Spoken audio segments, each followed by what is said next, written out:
ओम नमो नारायणाय नमः। सबसे पहले आप सभी भक्तगणों को पुत्रदा एकादशी की हार्दिक हार्दिक शुभकामनाएं। जय लक्ष्मी माता। स्वागत है आपका अपने चैनल श्रद्धा से भक्ति भावना में। श्री हरि विष्णु और माँ लक्ष्मी जी की कृपा आप और आपके समस्त परिवार पर सदैव बनी रहे। पौष मास के शुक्ल पक्ष की एकादशी इस साल 30 दिसंबर और 31 दिसंबर 2 दिन मनाई जाएगी। इस व्रत में भगवान विष्णु की पूजा की जाती है। तिथियों में एकादशी तिथि भगवान विष्णु को बहुत प्रिय है। इस दिन व्रत रखकर अगले दिन द्वादशी में व्रत खोला जाता है। कहा जाता है कि इस व्रत को करने से भगवान संतान की सभी परेशानियों को खत्म करते हैं।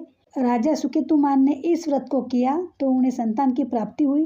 इस दिन व्रत रखे तो इस कथा को जरूर सुने। इस कथा का जिक्र पद्म पुराण समेत कई पुराणों में किया गया है। पुत्रदा एकादशी व्रत कथा इस प्रकार है।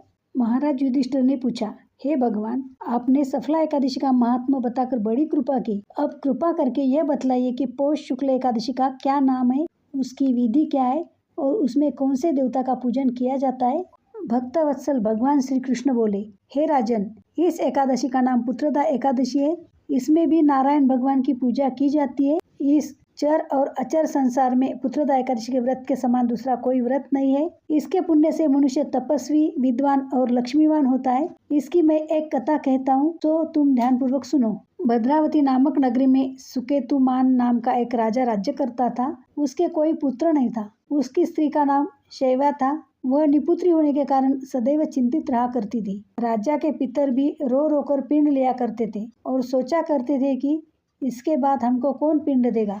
राजा को भाई, बांधव, धन, हाथी, घोड़े, राज्य और मंत्री, इन सब में से किसी से भी संतोष नहीं होता था।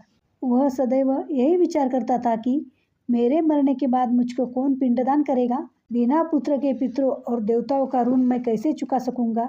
जिस घर में पुत्र न हो उस घर में सदैव अंधेरा ही रहता है। इसलिए पुत्र उत्पत्ति के लिए प्रयत्न करना चाहिए। जिस मनुष्य ने पुत्र का मुख देखा है वह धन्य है।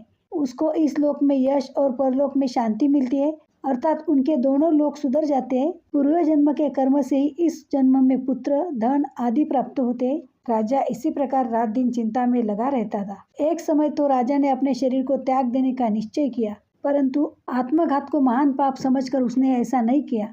एक दिन राजा ऐसा ही विचार करता हुआ अपने घोड़े पर चढ़कर वन को चल दिया तथा पक्षियों और वृक्षों को देखने लगा। उसने देखा कि वन में मृग, व्याघ्र, सुअर, सिंह, बंदर, सर्प आदि सब भ्रमण कर रहे हैं।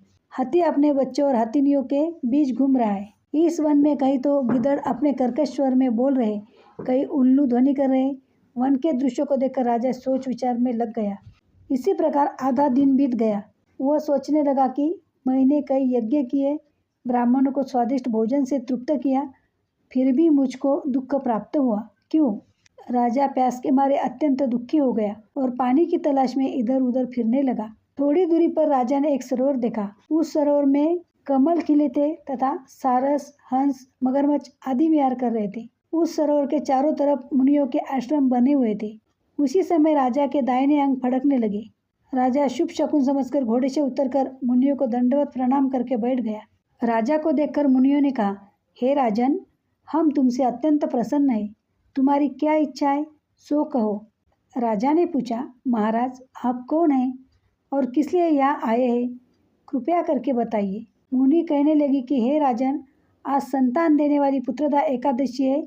हम लोग विश्वदेव हैं और इस सरोवर में स्नान करने के लिए आए हैं। यह सुनकर राजा कहने लगा कि महाराज, मेरे भी कोई संतान नहीं है। यदि आप मुझ पर प्रसन्न हैं तो एक पुत्र का वरदान दीजिए। मुनि बोले, हे राजन, आज पुत्रदा एकादशी है, आप अवश्य ही इसका व्रत करें। भगवान की कृपा से अवश्य ही आपके घर में पुत्र होगा।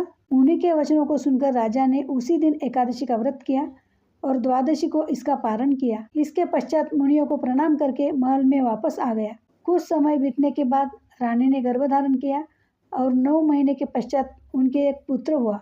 वह राजकुमार अत्यंत शूरवीर, यशस्वी और प्रजापालक हुआ। श्री कृष्ण बोले, हे राजन, पुत्र प्राप्ति के लिए पुत्रदा एकादशी का व्रत करना चाहिए। जो मनुष्य इस महात्मा को पढ़ता या सुनता है उसे अंत में स्वर्ग की प्राप्ति होती है। इस प्रकार भगवान श्री कृष्ण ने महाराज युधिष्ठिर से पुत्रदा एकादशी का महात्मा बताते हुए एकादशी का वर्णन किया और कथा भी सुनाई। इस प्रकार जो इस एकादशी व्रत को करेगा उसे संतान की प्राप्ति होगी। तो पुत्रदा एकादशी के दिन आप ये कथा जरूर सुनिए। हम आशा करते हैं कि आपको ये कथा ज़रूर पसंद आई होगी। यदि आपको कथा पसंद आती है तो वीडियो को लाइक कीजिए, चैनल को सब्सक्राइब कीजिए, ज़्यादा से ज़्यादा शेयर कीजिए और कमेंट में ओम नमो भगवते वासुदेवाय नमः ज़रूर लिख दें। तो मिलते हैं ऐसे एक और वीडियो के साथ। धन्यवाद। ओम नारायणाय नमः।